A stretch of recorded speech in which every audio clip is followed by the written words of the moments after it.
चलो अभी मैंने वैन डर वाल्स रेडियस तक तुम्हें बता दिया है ना, वैन डर वाल्स रेडियस मैंने तुम्हें एक्सप्लेन कर दिया। नेक्स्ट अब जो पढ़ेंगे हम वो है मेटेलिक रेडियस। मेटेलिक रेडियस इसमें थोड़ी दिक्कत आती है, ध्यान देंगे। मेटेलिक रेडियस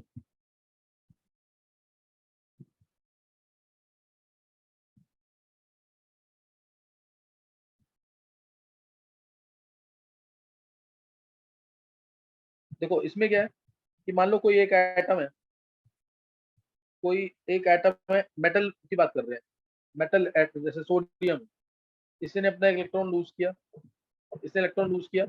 ऐसे मिलियन ऑफ सोडियम एटम्स होंगे जो इलेक्ट्रॉन लूज करेंगे। ये जो पॉजिटिव आयन बनेगा इसको बोलेंगे कर्नल। ये पॉजिटिवली चार्ज आयन जो है इसको क्या बोलेंगे, कर्नल। ये कर्नल है। और ये मोबाइल इलेक्ट्रॉन होंगे। कर्नल सिर्फ वाइब्रेट करेगा, कर्नल सिर्फ वाइब्रेट करेगा, इलेक्ट्रॉन मूव कर सकते हैं, इलेक्ट्रॉन मूव कर सकते हैं। ये याद रखना चाहिए, ठीक है, इसके ध्यान रखना। शरद, यस सर। शरद म्यूट कर ले।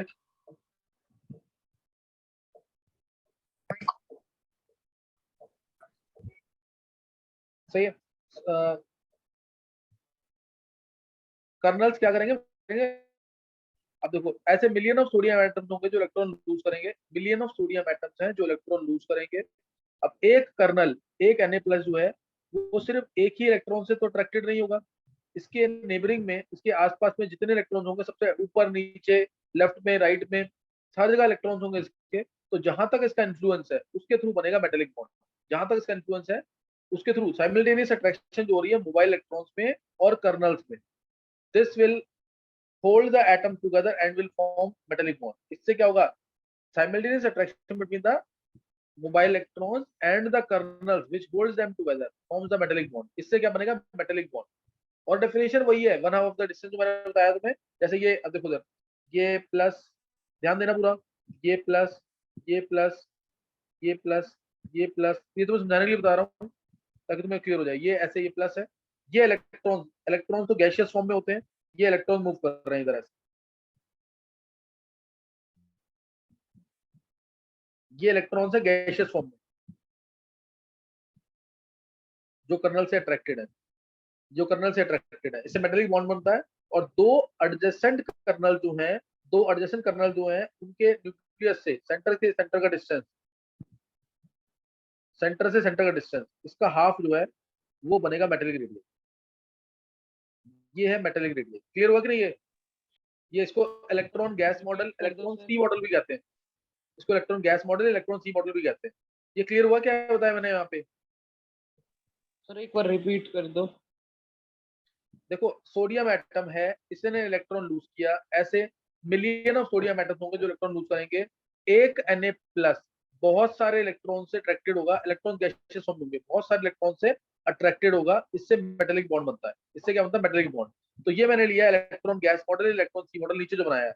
इसमें क्या है, ये बहुत सारे ये प्लस चार्ज, ऐसे एक प्लस, दूसरा प्लस, तीसरा प्लस, चौथा प्लस, पांचवा प्लस, छठा प्लस, ऐसे बहुत सारे कर्नल्स होंगे, ऐसे बहुत सारे कर्नल्स होंगे। और इलेक्ट्रॉन्स जो हैं अट्रैक्टेड होंगे इन कर्नल्स की तरफ। ये इलेक्ट्रॉन्स है जो वैसे शो कर रहा हूँ गैसियस फॉर्म में, जो अट्रैक्टेड है कहाँ पे, इन कर्नल्स की तरफ। दो कर्नल्स कोई भी ले लो तुम, पास वाले, ये और ये लिया मैंने, इसके सेंटर से सेंटर का डिस्टेंस उसका हाफ, ये मेटेलिक रेडियस बनाएगा। नहीं समझ आया? आ गया सर। हाँ, इसको प्रैक्टिस कर लेना, इसको समझने में बहुत दिक्कत आती है जबकि बहुत इजी है ये। देखो अगर मैं बोलता हूँ ना, अगर मैं बोलता हूँ कोवेलेंट बॉन्ड, तो वो ऐसे बनता है, ये ऐसे बन गया। अगर मैं, ये कोवेलेंट बॉन्ड है सेंटर सेंटर का डिस्टेंस का, ये कोवेलेंट रेडियस। अगर मैं बोलता हूँ मेटेलिक रेडियस, तो वो ऐसे बनता है। जस्ट एक तरह से टच करेंगे, जस्ट क्या करेंगे, टच करेंगे, सेंटर से सेंटर का डिस्टेंस उसका हाफ, ये बन जाएगा मेटेलिक रेडियस। थोड़ा सा बड़ा हो जाएगा, थोड़ा सा बड़ा हो जाएगा। और जो वंडर फोर्सेस है वो तो तुम पता है, एक एटम यहाँ पे है तो एक एटम यहाँ पे है, इसके सेंटर से सेंटर का डिस्टेंस का हाफ, ये क्या होगा, van der Waals radius. Van der Waals radius. Van der Waals radius clear हो गया कि नहीं? ये तो सबसे बड़ा कौन सा यस रेडियस सर। होगा, सबसे बड़ा रेडियस कौन सा होगा? Van Waals. Van der van Waal. Der Waals. उसके बाद मेटेलिक रेडियस। Metallic radius. और लीस्ट सर किसका होगा? कोवेलेंट। Covalent radius. ये आना। अब स्कूल में क्वेश्चन क्या आना है, स्कूल में क्वेश्चन क्या आना है, why covalent bond is shorter, why covalent bond is shorter and hence stronger then wonder wall forces. अच्छा, मेटेलिक रेडियाई की डेफिनेशन मैंने बता दिया ना, 1/2 ऑफ द डिस्टेंस मैंने बता दिया मेटेलिक रेडियाई की definition, 1/2 of the inter nuclear distance, ये ना न्यूक्लियस से न्यूक्लियस से, ये न्यूक्लियस, ये nucleus, 1/2 of the distance, 1/2 of the inter nuclear distance between two adjacent metal atoms, between two adjacent metal atoms in a metallic lattice. ये पूरा एक metallic lattice है, इलेक्ट्रॉन गैस मॉडल है, electron सी model है। 1/2 of the distance between two adjacent metal atoms, ये और ये between two adjacent metal atoms in A metallic lattice. Definition लिख लिया ना इसकी? चलो तुम्हें सर अभी यहाँ पे मेटेलिक समझ आ के गया। बाद क्या बोला? इना मेटेलिक मेटेलिक लैटिस, LATT, ये पूरा लैटिस है जिसमें रिपीटेशन होती है ना, उसे लैटिस कहते हैं। क्लियर हो गया कि नहीं वैभव? Yes sir. चलो अब ये तुम्हें समझ आ गया यहाँ पे मेटेलिक रेडियाई क्या है, वैन डर वाल्स रेडियाई क्या है और कोवेलेंट रेडियाई क्या है। फिर अगला क्वेश्चन मैंने कहा मोस्ट इंपोर्टेंट, कोवेलेंट बॉन्ड जो है ये शॉर्टर होता है, it is shorter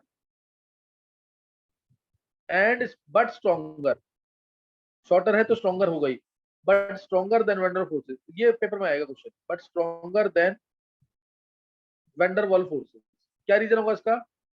why covalent bond is shorter and hence stronger than van der Waals forces? कोई भी तुम में से? सर न्यूक्लियस पास होगा, अट्रैक्शन ज्यादा। हाँ, न्यूक्लियस पास है, अट्रैक्शन ज्यादा। और कोई? ये मैं अभी बहुत सिंपल लेवल पे पढ़ा रहा हूँ ये। कोवेलेंट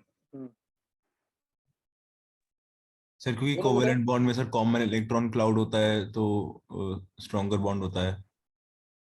हाँ ये देखो बिल्कुल सही है। देखो कोवेलेंट बॉन्ड जो है, तुम्हें पेपर में क्या लिख के आना है, in the formation of covalent bond, जब कोवेलेंट बॉन्ड बनता है तो एक पार्ट इलेक्ट्रॉन क्लाउड का क्या हो गया है, पार्शियल ओवरलैपिंग हुई, ये एक पार्ट कॉमन हुआ इलेक्ट्रॉन का कि नहीं, ये और ये कॉमन हुआ कि नहीं ये वाला? Yes.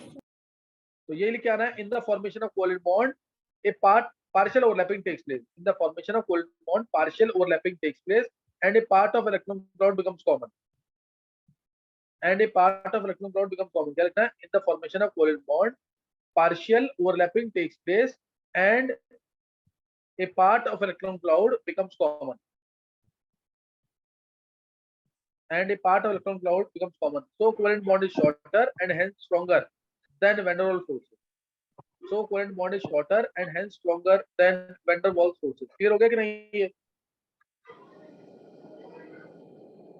सर डाइपोल फोर्सेस के कारण भी तो थोड़ी वो हो जाएगी। क्या हो गया सर शरद? जो आपने 21 लेक्चर दिए सर, उसमें आपने कहा था कि डाइपोल फोर्सेस भी थोड़े बहुत एक्ट करते हैं तो उसके कारण। हाँ हाँ वो है, van der forces के अंदर डाइपोल डाइपोल इंटरेक्शन आयनिक वाले नहीं होंगे, सारे होंगे, बाकी सारे होंगे। यस वो सर। बताऊंगा बाद में, अभी रहने दो, अभी रहने दो। तो कोवेलेंट बॉन्ड छोटा होगा और स्ट्रॉन्गर होगा as compare to van der forces। बस ये तुम्हें ध्यान रखना है, ये इंपॉर्टेंट क्वेश्चन है स्कूल का, डेफिनेशन नहीं पूछते, यही पूछेंगे कोवेलेंट बॉन्ड छोटा क्यों होता है, स्ट्रॉन्गर क्यों होता है van der force, ये क्वेश्चन आना पेपर के अंदर। इसके अलावा हाइड्रेटेड रेडियाई भी है, आयनिक रेडियाई भी है। हिमांग कुछ पूछ रहा है? हिमांग सर एक बार रिपीट कर दो, मेरा अन्ना डिस्कनेक्ट हो गया था, इसका आंसर बस रिपीट कर दो। इसका आंसर ये ना, in the formation of covalent bond partial overlapping takes place, partial overlapping takes place, that is a part of electron cloud becomes common। सही है कोवेलेंट बॉन्ड के समय। Yes, लेकिन van der Waals फोर्सेस में ऐसा कुछ नहीं होता, दूर दूर एटम होते हैं, तो फोर्सेस बॉन्ड बड़ा होगा और वीक होगा, इसमें बॉन्ड छोटा होगा लेकिन स्ट्रॉन्ग होगा। ये पूरा बॉन्ड है, ये पूरा बॉन्ड है, ये उसका रेडियाई है। क्लियर हो गया हिमांग? Yes sir. तो तुम्हें इसके अंदर ये ध्यान रखना है। और नेक्स्ट हम स्टडी करेंगे आगे, हम कुछ डिटेल्स स्क्रीनिंग इफेक्ट से रिलेटेड। आप ध्यान देना, कुछ डिटेल्स स्क्रीनिंग इफेक्ट से रिलेटेड, ये बहुत इंपॉर्टेंट कंसेप्ट है, इसको समझने में दिक्कत आ सकती है। पहले तो तुम्हें ये बताना है कि ध्यान देना, अगर मेटेलिक मेटल्स हैं तो उसके लिए कौन सा रेडियाई डिफाइंड होता है, मेटल्स के लिए कौन सा रेडियाई डिफाइंड होगा बताओ, मेटल्स के लिए कौन सा रेडियाई मेटेलिक डिफाइंड होगा? Radii. Metallic ionic radii. Radii. Metallic होगा, आयोनिक। किसी को आयनिक।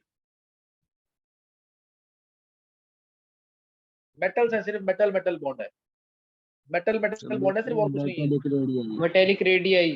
मेटेलिक हाँ, रेडियस। मतलब ध्यान देंगे इसके अंदर कौन से रेडियाई इन्वॉल्व है। इसके लिए मेटेलिक रेडियाई भी है, इसके लिए वंडरवॉल्स रेडियाई भी है। वंडरवॉल्स रेडियाई तो सब में ही होता है। इसके लिए कोवलेंट रेडियाई भी, इसके लिए कोवलेंट रेडियाई भी है। तीनों डिफाइंड है। अगर मल्टीपल चॉइस में आता है क्वेश्चन तो तीनों डिफाइन करना है, अदरवाइज तो मेटल के अंदर मेटेलिक रेडियाई मेटेलिक बॉन्ड होता है। अदरवाइज तीनों मार्क करने हैं ये। जैसे एग्जांपल देते हैं बुक्स के अंदर, अच्छी बुक्स पढ़ोगे एग्जांपल दे रखा है, सोडियम सॉलिड फॉर्म में होता है। सोडियम सॉलिड फॉर्म में जैसे ही तुम इसको गर्म करोगे, जैसे इसको गर्म करोगे, हीट करोगे, तो ये आ जाता है इस फॉर्म में Na2 गैसियस। Na2 गैसियस आता है पहले, Na2 गैसियस। और Na2 गैसियस आ गया, इसके अंदर तो मेटेलिक बॉन्ड्स हैं ही, इसके अंदर मेटेलिक रेडियाई होगा सोडियम सॉलिड के अंदर। अब Na2 गैसियस आया तो ये ऐसे हो गया कि नहीं। अब तो ये कौन सा बॉन्ड बन गया बीच में, Na2 गैसियस के बीच में ये कौन सा बॉन्ड हो गया, कोवेलेंट बॉन्ड हो गया, कोवेलेंट बॉन्ड की नहीं। और दो Na2 ले ले तो इन दोनों के बीच में कौन से फोर्सेस हो गए, वैन डेर वाल्स फोर्सेस। तो तीनों आ गए कि नहीं इसके अंदर, ये क्लियर है कि नहीं। Yes sir. Yes sir clear है। ये ध्यान रखना, मेटल्स के अंदर तीनों है, मेटल्स के अंदर तीनों है। अब अगला आया नॉन मेटल्स। सर ये इसमें क्या कौन से बताया रेडियस, डायग्राम? डायग्राम तो कोई बताया नहीं। मेटल्स के अंदर तीनों रेडियाई होते हैं, बस ये बताया Vaibhav, metallic radii, van der Waals radii, covalent radii. Non metals के अंदर वैन डेर वाल और कोवेलेंट। हाँ, इसके अंदर वैन डेर वाल्स और कोवेलेंट। नॉन मेटल्स हैं तो जैसे F2, ये क्या हो गया, कोवेलेंट। और दो F2 के बीच में ये क्या हो गया, van der Waals radii. Clear है कि नहीं ये, तो वैन डेर वाल्स, तो कोवेलेंट और वैन डेर वाल्स एग्जांपल देके समझा रहा हूं ताकि तुम्हें क्लियर रहे। और इनर्ट गैसेस में ओनली वैन डेर वाल्स, एक इनर्ट गैस यहाँ पे तो एक यहाँ पे, कौन से फोर्सेस है, only van der Waal. Van der Waals forces. अभी क्लियर हो गया ये, चेक कर लो क्लियर हो गया कि नहीं ये। एक बार हैंड सीज करना जिसको सारे रेडिया, अभी इसका आयनिक रेडिया, हाइड्रेटेड रेडिया सब है। अच्छा मेटलॉइड्स का इसमें मेटलॉइड्स में मेटेलिक बॉन्ड मानते हैं। Okay sir. इनहर्ट गैसेस में क्या बताया? वैन डेर वाल्स फोर्सेस, एक इनर्ट गैस यहाँ पे है तो दूसरी यहाँ पे, तो कौन से होंगे, इनर्ट गैसेस। तो इसमें क्या होंगे, van der okay Waals sir, forces. फिर हो गया कि वैन डेर नहीं वाल अब? रेडिया। हाँ, एक बार हैंड सीज करना जिसको समझ आ गया पूरे तीनों रेडियाई।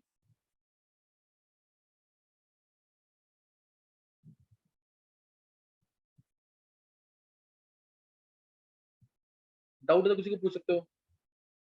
शरद, लवनिका, आर्यन, ध्रुव, आन्या, ध्रुव, हिमांशी, अंजलि, नयन, आर्यमन, ध्वनि, दृष्टि, सौम्या, निकिता, हर्षित, पूर्वांश, वृष, गर्व, लिपिका, हर्ष, हिमांग, वैभव, भव्या, गर्व, तान्या, आरुषि, ध्रुव, चेतन, नीलांश, संयम, हरिंदर, वेदांत, डिम्पल, रिदम। विदुषी और आयुषी, यस सर। नहीं समझ आया, सर क्लियर है। चलो सही है। अब आगे नोट करना है। अब आगे जो बता रहा हूँ ना, थोड़ा सा 20-25 मिनट जो क्लास होगी, इसमें मैं तुम्हें बता रहा हूँ कुछ डिटेल स्क्रीनिंग इफेक्ट से रिलेटेड। देखो ध्यान से देखना बिल्कुल। पहले तो स्क्रीनिंग इफेक्ट का मीनिंग क्या है। जैसे मान लो ये ये न्यूक्लियस है, इसमें इलेक्ट्रॉन्स होंगे, ये पहला शेल इसका, इसमें इलेक्ट्रॉन, दूसरा शेल इसमें इलेक्ट्रॉन, तीसरा शेल इसमें इलेक्ट्रॉन, चौथा शेल इसमें इलेक्ट्रॉन, ऐसे इलेक्ट्रॉन्स होंगे। अब मान लिया मैंने इसके अंदर 10 प्रोटॉन है, 10 प्रोटॉन है, 10 मान लो, 20 मान लो, कुछ भी, कैसे, मैं एक एग्जांपल ले रहा हूँ।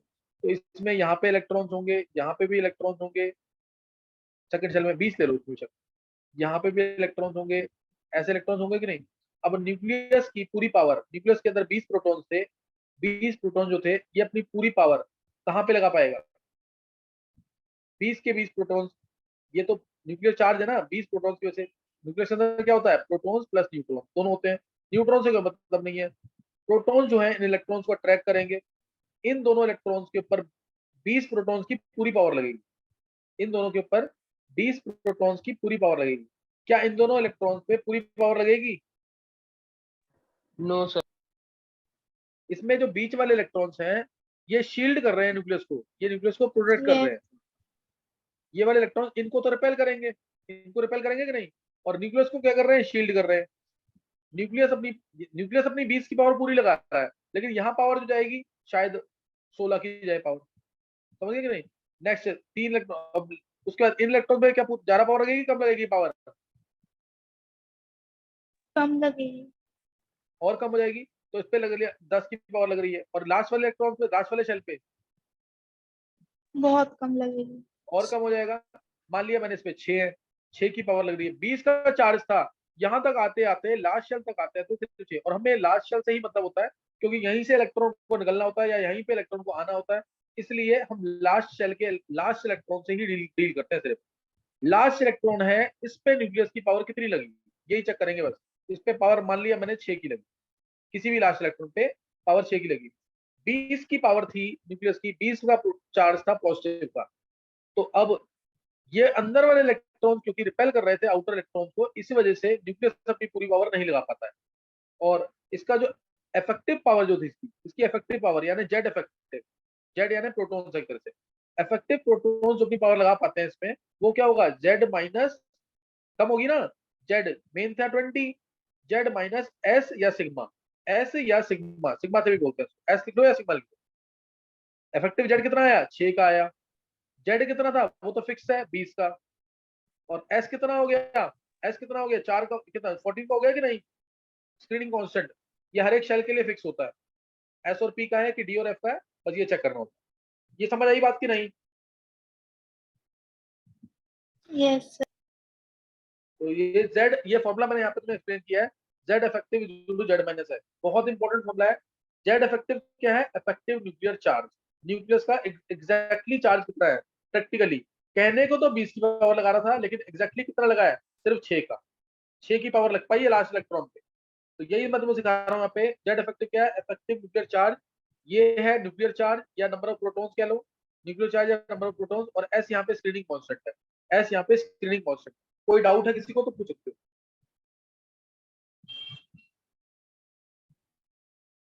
जेड इफेक्टिव, एस यहाँ पे स्लेटर्स स्क्रीनिंग कांस्टेंट है।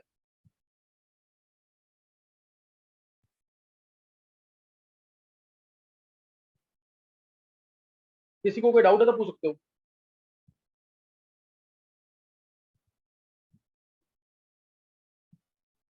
ये फॉर्मूला नहीं भूलना, ऊपर जो मैंने लिखा है यहाँ पे ध्यान रखना सीखा, इस फॉर्मूले को नहीं भूलना बिल्कुल भी, बहुत जगह यूज होगा। Effective nuclear charge, Z effective क्या है, इफेक्टिव न्यूक्लियर चार्ज, जेड क्या है, जेड क्या है यहाँ पे न्यूक्लियर चार्ज या नंबर ऑफ प्रोटॉन्स, और एस क्या है, स्लेटर्स स्क्रीनिंग कांस्टेंट, इसको एस भी बोलते हैं या सिग्मा, सिग्मा और एस दोनों से नोट किया हुआ बुक्स। ये फॉर्मूला एक तरह से मैंने थ्योरेटिकली ड्राइव किया है। नेक्स्ट इसका डेरिवेशन भी है, इसका डेरिवेशन देखते हैं। जैसे डेरिवेशन इसका, मान लिया ये न्यूक्लियस है, ये शेल ले लिया मैंने, यहाँ पे 2 इलेक्ट्रॉन है, यहाँ पे 1 इलेक्ट्रॉन, यहाँ पे 1 इलेक्ट्रॉन है। अब इस लास्ट इलेक्ट्रॉन पे क्या न्यूक्लियस अपनी पूरी पावर लगा पाएगा, 3 इलेक्ट्रॉन है तो 3 ही प्रोटॉन्स होंगे, क्या इस लास्ट इलेक्ट्रॉन में न्यूक्लियस अपनी पूरी पावर लगा पाएगा, नो सर। नहीं लगा पाएगा।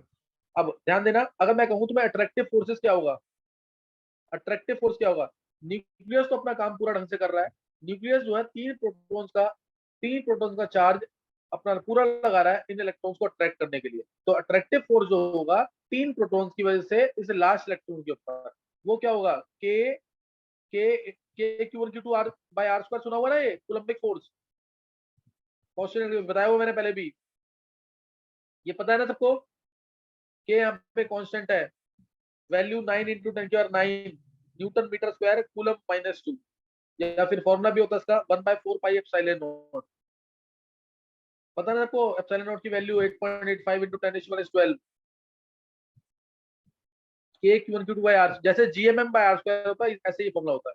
तो अगर मैं यहाँ पे वैल्यू पुट करूँ तो न्यूक्लियस पे चार्ज क्या होगा, Z × E, न्यूक्लियस पे चार्ज कितना होगा, Z × E, 1 इलेक्ट्रॉन है इसमें चार्ज तो E ही होगा, बाय में एवरेज डिस्टेंस का, चाहे इलेक्ट्रॉन इधर जाए कहीं भी एवरेज डिस्टेंस R है तो R²। पहली लाइन समझ आ गई अट्रैक्टिव फोर्स वाली, अट्रैक्टिव फोर्स। अब इस इलेक्ट्रॉन पे रिपल्सिव फोर्स कौन लगाएगा, हाँ हेमांग कुछ पूछना है। अब रिपल्सिव फोर्स कौन लगाएगा इस पे, और उसका फॉर्मूला तुम लिखो, इस इलेक्ट्रॉन पे रिपल्सिव फोर्स कौन लगाएगा, ये इलेक्ट्रॉन और ये इलेक्ट्रॉन, उसका फॉर्मूला अप्लाई करो जरा रिपल्सिव फोर्स का, यही फॉर्मूला लगा के K Q1 Q2 by sir ये R ऊपर वाला रिपीट कर दो सर, आवाज नहीं आ रही थी, कनेक्शन नहीं। नीचे वाला एक बार देखो, मैंने कहा न्यूक्लियस है, यहाँ पे है 3 प्रोटॉन्स, लास्ट इलेक्ट्रॉन जो है इसको, लास्ट इलेक्ट्रॉन है इस पे अट्रैक्टिव फोर्स लगेगा 3 प्रोटॉन्स का, तो इसलिए Q1 की वैल्यू होगी 3 into E। 3 क्या है, एटॉमिक नंबर एक तरह से, तो मैंने लिख दिया Z into E, Z into E, और लास्ट इलेक्ट्रॉन है इसलिए E, Q2 की वैल्यू E होगी, और R तो डिस्टेंस है न्यूक्लियस से इस लास्ट इलेक्ट्रॉन का। क्लियर होगा कि नहीं? Yes sir. कोई डाउट है किसी को?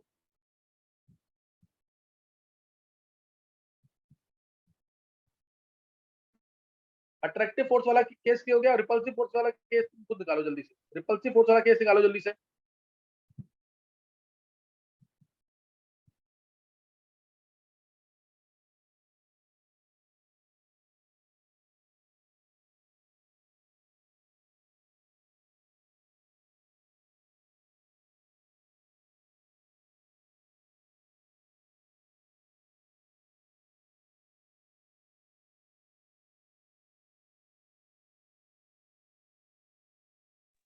निकालिए।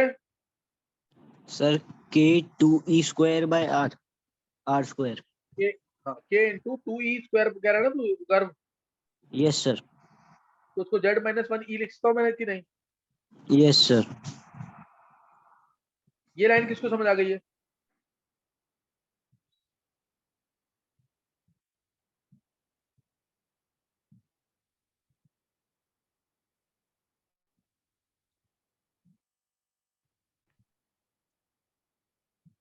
किसी को डाउट है इस लाइन में?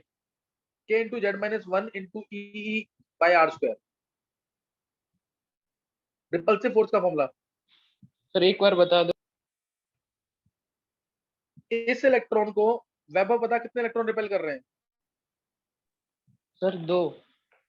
2 कर रहे हैं, और इस इलेक्ट्रॉन को अट्रैक्ट कितने कर रहे थे? प्रोटॉन। सर 3। 3 प्रोटॉन थे, Z थे वो, तो इलेक्ट्रॉन कितने हैं? 2, ये- तो Z माइनस 1 नहीं होगा, समझा कि नहीं? Okay sir. मान लो Excuse 10 me, sir. प्रोटॉन्स है, तो 10 प्रोटॉन अट्रैक्ट करेंगे, लेकिन इलेक्ट्रॉन जो रिपेल करेंगे वो 9 ही होंगे ना हमेशा। नहीं क्लियर हो रहा अभी? यस सर हो गया। अब ध्यान देना, अब अगली लाइन ज्यादा इंपॉर्टेंट है जो मैंने Excuse me, लिखा है sir. ना ये। हाँ बोलो। सर जब हम Z लेंगे तो इलेक्ट्रॉन्स का जो R होगा वो वेरी नहीं करेगा या फिर उसे नेग्लिजिबल मान लेंगे? वो हाँ हाँ वेदांत उसी को ना मैंने बोला एवरेज डिस्टेंस मानते हैं सेम, बहुत कम डिफरेंस वेरी 100% करेगा, लेकिन वो इतना कम वेरी करता है जिसको हम सेम मान लेते हैं आर। यस सही ना, ये ध्यान रखना, इसके आर को सेम मान लेते हैं, क्योंकि वेदांत एक चीज देख, अब अभी जो मैंने लाइन लिखी ना ये गलत है, ये दोनों इलेक्ट्रॉन्स क्या यहीं पे हो? कोई जरूरी है क्या पता ये दोनों इलेक्ट्रॉन यहाँ हो ही ना, ये इलेक्ट्रॉन यहाँ पे हो। क्लियर हो वेदांत की नहीं? Yes sir.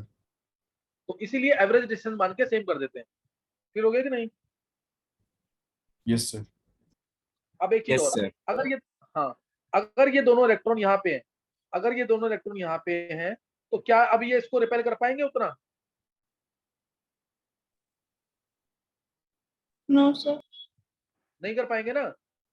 अभी अपना रिपल्सिव फोर्स लगा ही नहीं पाएंगे, क्योंकि इलेक्ट्रॉन्स तो मोबाइल है, जरूरी थोड़ी है उसी डायरेक्शन में हो इलेक्ट्रॉन्स, तो अभी अपना रिपल्सिव फोर्स नहीं लगा पाएंगे। इसीलिए जो Z माइनस 1 इंटू E लिखा है मैंने, क्या वो सही है? No sir. न्यूक्लियस तो फिक्स है ना?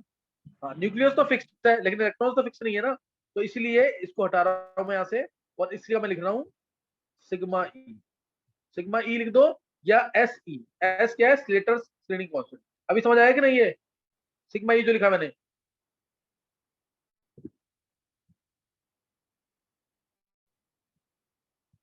जो इफेक्टिवली इलेक्ट्रॉन्स रिपेल कर रहे हैं उसको सिग्मा मान लिया मैंने, नंबर को सिग्मा इंटू ई। देखो मैं तो दोबारा बोल रहा हूँ, जिस बच्चे को नहीं समझ आ रहा ना ये वाली चीज स्किप कर देना, फॉर्मूला पता होना चाहिए मेरे को, मेन फॉर्मूले से मतलब है,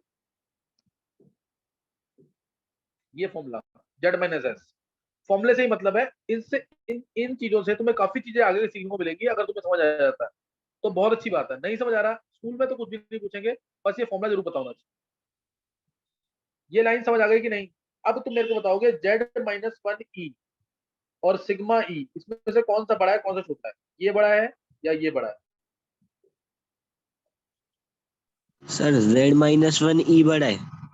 बिल्कुल सही है, वो तो होगा ही बड़ा। ये तो सिग्मा तो बहुत कम हो गया ना, अगर इलेक्ट्रॉन मान लो एक इलेक्ट्रॉन इधर आ गया, एक ही रिपेल करेगा फिर तो ये जरूरी है, दो के दो तो रिपेल नहीं करेंगे ना, तो इसलिए Z-1E हमेशा बड़ा होगा सिग्मा E से, तो E से E कैंसिल हो जाएगा, E से E कैंसिल हो गया यहाँ पे, है ना, E से E कैंसिल, तो यानी Z is always greater than 1 plus sigma. ये ऑब्जेक्टिव में पूछा हुआ है। सिग्मा क्या है, सिग्मा या S, स्लेटर स्क्रीनिंग कांस्टेंट।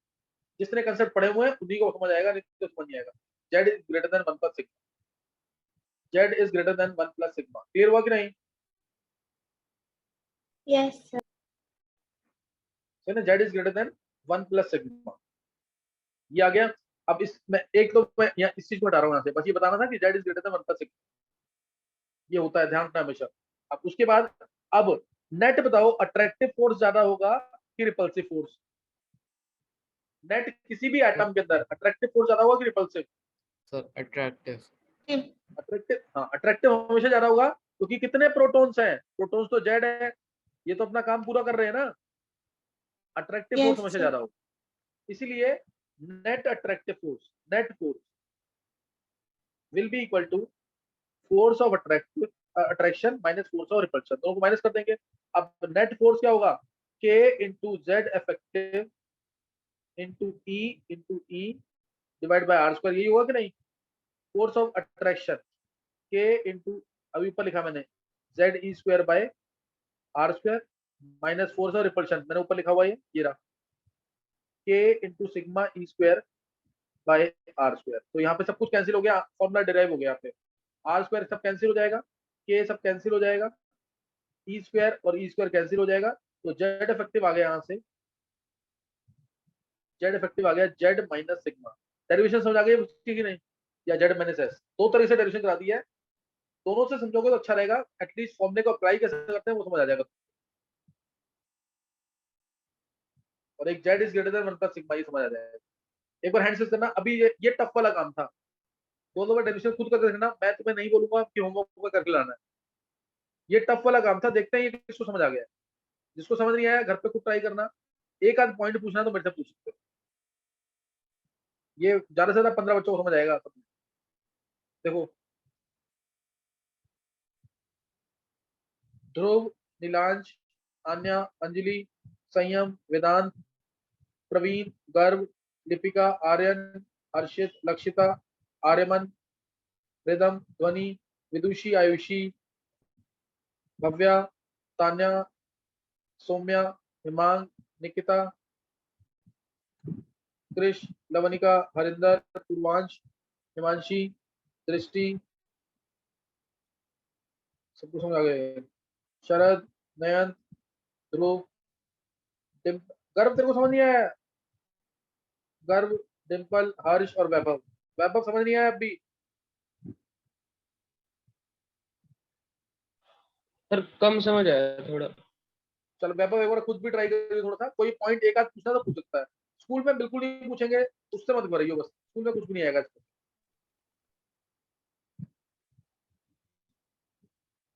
चलो अब मैंने अभी तक मैंने जो पढ़ाया है उसमें तुम्हें सिर्फ क्या ध्यान रखना है, उसमें क्या ध्यान रखना है कि Z effective is equal to Z minus sigma होता है, ये याद रखना जरूरी है ना। Z इफेक्टिव क्या होता है? Z minus sigma.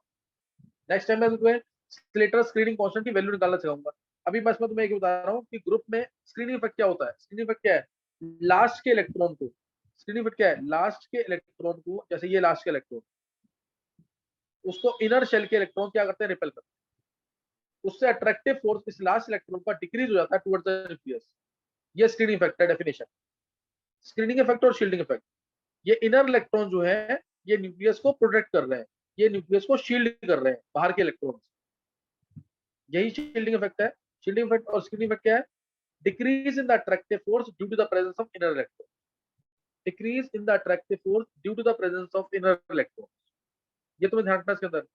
Decrease in the attractive force due to the presence of inner electron is called as shielding effect. और अच्छा शील्डिंग इफेक्ट किसका होता है? एस का, फिर पी का, फिर डी का, फिर एफ का। ये तुम्हें याद रखना है हमेशा के लिए, रीजन मैं दे दूंगा इसका।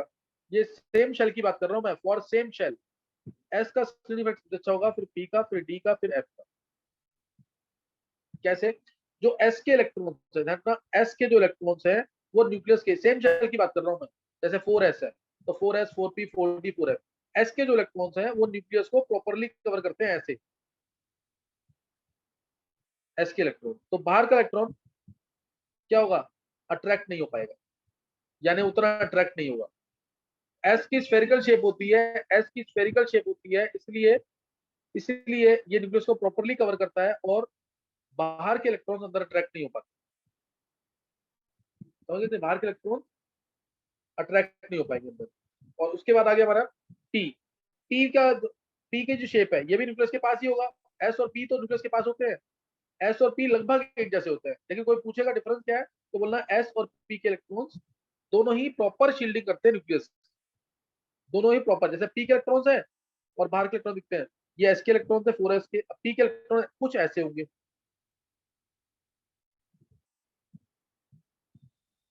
तो कुछ तो लास्ट वाला इलेक्ट्रॉन कुछ तो अट्रैक्ट हो सकता है, लेकिन एस और पी के लिए स्लेटर ने सेम कंसेप्ट दिए थे, सेम फॉर्मूले दिए थे, ये याद रखना, आगे दिक्कत नहीं आएगी फिर एस और पी के इलेक्ट्रॉन को। तो ये कुछ तो प्रोडक्ट कर लेंगे, कुछ तो ये प्रोडक्ट कर लेंगे कहीं, लेकिन हाँ इलेक्ट्रॉन अट्रैक्ट हो सकता है। लेकिन अगर डी के इलेक्ट्रॉन अगर है, डी जो कि डिफ्यूज शेप है, फैला हुआ बिल्कुल, अगर डी के इलेक्ट्रॉन होंगे, डी के इलेक्ट्रॉन ऐसे रहेंगे, इम्प्रॉपर शील्डिंग, पुअर शील्डिंग, बाहर का इलेक्ट्रॉन अट्रैक्ट हो जाएगा। ये बाहर का इलेक्ट्रॉन है, ये अट्रैक्ट हो जाएगा आसानी से, ये आसानी से अट्रैक्ट हो, because of their diffuse shape and also they are away from the nucleus. Diffuse shape की वजह से और ये न्यूक्लियस से दूर है, इस वजह से एस के इलेक्ट्रॉन्स न्यूक्लियस के पास हैं, शेप भी स्फेरिकल है, इसलिए ये बहुत प्रॉपर शील्डिंग करते हैं। पी के साथ भी सेम चीज है, एस पी के इलेक्ट्रॉन्स भी न्यूक्लियस के पास हैं तो न्यूक्लियस को आसानी से प्रोटेक्ट करते हैं।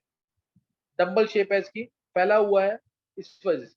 लेकिन डी और एफ सबशेल्स इनका डिफ्यूज शेप है, इनका डिफ्यूज, सबसे ज्यादा डिफ्यूज शेप किसका है? एफ का। अगर ऑर्डर ऑफ डिफ्यूज शेप बोले, एफ फिर डी फिर पी फिर एस। इस वजह से अब एफ के इलेक्ट्रॉन्स होते हैं तो बाहर का इलेक्ट्रॉन बहुत प्रॉपरली और बहुत पावरफुली अट्रैक्ट होता है अगर एफ के इलेक्ट्रॉन्स होते हैं। ये मैं सिर्फ समझाने के लिए बता रहा हूँ, एग्जैक्ट कुछ और होता है। ये एफ के इलेक्ट्रॉन, तो बाहर का इलेक्ट्रॉन बहुत आसानी से अट्रैक्ट होगा न्यूक्लियस अगर एफ के इलेक्ट्रॉन्स है, इनकी बहुत पुअर शील्डिंग होती है। डी और एफ को एक जैसा माना था स्लेटर ने, एस और पी को एक जैसा माना था, ये याद रखना, नहीं तो स्लेटर्स वैल्यू जब मैं निकालना चाहूंगा तो तुम गलती कर जाओगे कहीं ना कहीं। एस और पी को एक जैसा माना था, डी और एफ को एक जैसा माना। क्या कुछ समझ आ गया? S P D F subshells का स्क्रीनिंग फैक्टर ऑर्डर ये क्यों है? ये कुछ समझ आ गया कि नहीं? यस सर, आ गया। ये जरूर पता होना चाहिए। अब एक चीज मैं तुम्हें और बता रहा हूँ, ये इसको रट देना, नहीं तो नेक्स्ट टाइम समझ नहीं आएगा। इसको रट देना जो मैं बता रहा हूँ अभी।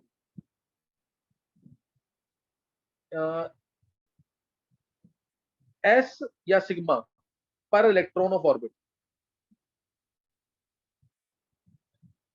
कल क्लास में करके आओगे तो समझ आएगा ढंग से। एस पर इलेक्ट्रॉन ऑफ ऑर्बिट, एस या सिग्मा लिख देता हूँ, सिग्मा और एस पर इलेक्ट्रॉन ऑफ ऑर्बिट।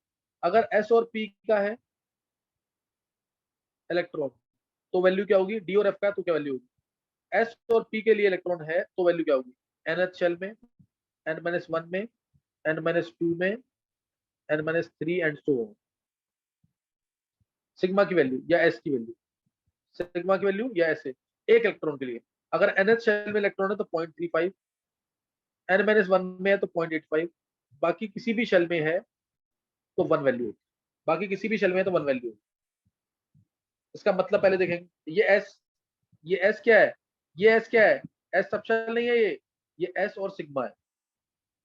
और ऐसे ही अगर पी डी और एफ का इलेक्ट्रॉन है, डी और एफ का इलेक्ट्रॉन है अगर,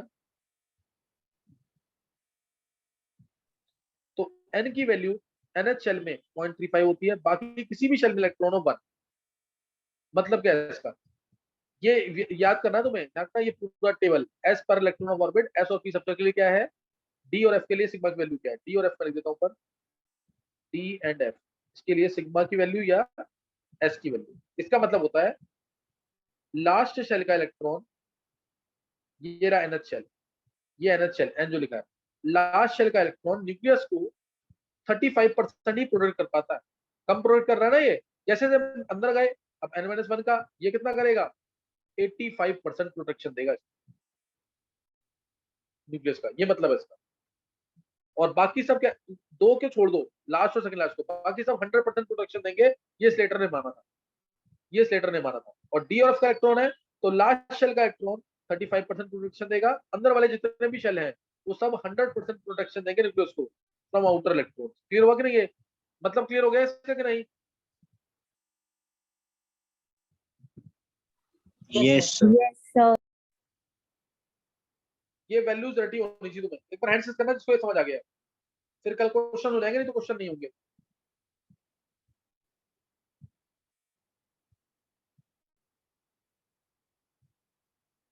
दीपिका, वैभव, गर्व, नवनिका, निकिता, क्रिश, वेदांत, हर्षित, लक्षिता, आन्या, ध्वनि, प्रवीण, डिम्पल, सौम्या, हरिंदर, तान्या, विदुषी, आयुषी, भव्या, पूर्वांश, अंजलि, रिदम, हिमांग, हर्ष, आर्यन, हिमांशी, गर्व क्लियर होगा, गर्व संयम।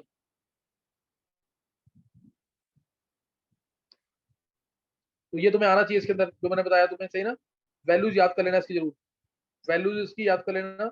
अगर एस और पी का इलेक्ट्रॉन है तो लास्ट शेल 35.35 वैल्यू है, सेकंड लास्ट शेल 0.85 है, बाकी सबके लिए 1 वैल्यू है। डी और एफ का इलेक्ट्रॉन है तो लास्ट शेल के लिए 0.35 वैल्यू है, अंदर वाले सभी शेल्स के लिए 1, अंदर वाले सभी शेल्स के लिए 1। क्वेश्चन कराऊंगा तो और क्लियर होगा तुम्हें। अब एक तुम खुद सोच के रखना क्वेश्चन कि ग्रुप में और पीरियड में कैसे वेरिएशन होगा, क्या वेरिएशन होगा स्क्रीनिंग इफेक्ट का। ग्रुप में स्क्रीनिंग इफेक्ट क्या करेगा, इंक्रीज करेगा, डिक्रीज करेगा। पीरियड में स्क्रीनिंग इफेक्ट इंक्रीज करेगा कि डिक्रीज करेगा, ये खुद ट्राई करना तुम, फिर मैं बता दूंगा नेक्स्ट क्लास में। और होमवर्क जरूर कर लेना, कल क्लास बहुत इंपॉर्टेंट है, जीओसी की पहली क्लास होगी तुम्हारी कल, तो होमवर्क सारा करके आना जरूर। नेम रिएक्शंस वाला जो है, नेम रिएक्शंस वाला भी, और जो मैंने पढ़ाया है वो सारा करके आना है। और 21 लेक्चर जिसको आते होंगे बेसिक्स वाले, उसी को समझ पूरा आएगा। 11th वाले बच्चों की बात कर रहा हूँ, जिसको 21 लेक्चर बेसिक्स वाले आते हैं, इसमें केमिकल बॉन्डिंग मैंने करा रखा है, थोड़ा बहुत पीरियोडिक प्रॉपर्टीज करा रखा है, इलेक्ट्रॉनिक कंफर्मेशन करा रखा है, उसी को पूरा समझ आएगा, इसलिए वो 21 लेक्चर जरूर आने चाहिए इसके लिए। सही है ना? तो यहाँ तक पढ़ लेना जरूर, नेक्स्ट टाइम करेंगे आगे। और कल बहुत इंपॉर्टेंट है 3:30 to 6:30, सही है।